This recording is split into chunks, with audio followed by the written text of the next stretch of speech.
Channel ಬದಲಾಯಿಸ್ತಾ ಇರಬೇಕಾದ್ರೆ ಒಂದು ಚಾನೆಲ್ನಲ್ಲಿ ಹಳೆ ರೋಮೇನಿಯನ್ ಸಾಂಗ್ ಒಂದು ಪ್ಲೇ ಆಗುತ್ತೆ. ಕಿಚನ್ನಲ್ಲಿ ಕೆಲಸ ಮಾಡ್ತಿದ್ದ ಹೀರೋ ಆ ಹಾಡನ್ನು ಕೇಳಿದ ತಕ್ಷಣ ಶಾಕ್ ಆಗ್ತಾನೆ. ಯಾಕಂದ್ರೆ ಈ ಹಾಡನ್ನೇ ಆ ಹುಡುಗಿ ಬೋಟ್ನಲ್ಲಿ ನಿಂತು ಹಾಡ್ತಿರ್ತಾಳೆ.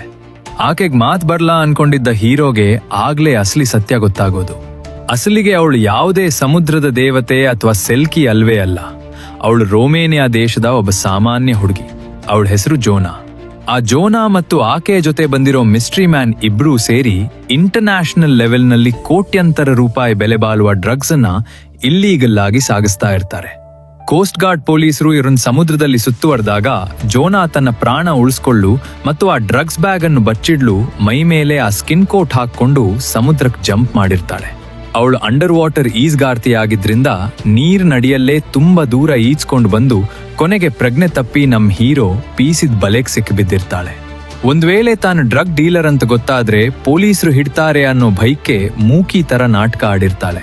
ಈ ರಹಸ್ಯ ಗೊತ್ತಾದ್ಮೇಲೆ ಹೀರೋ ಏನ್ ಮಾಡಿದ? ಈ ಡ್ರಗ್ ಮಾಫಿಯಾ ಕಥೆಯ ಪೂರ್ತಿ ರೋಚಕ ಸತ್ಯ ತಿಳ್ಕೋಬೇಕಾ? ಹಾಗಿದ್ರೆ ಈ ವಿಡಿಯೋದ ಕೆಳಗಡೆ ಕಾಣ್ತಿರೋ ಲಿಂಕ್ ಮೇಲೆ ಕ್ಲಿಕ್ ಮಾಡಿ ಫುಲ್ ವಿಡಿಯೋ ನೋಡಿ.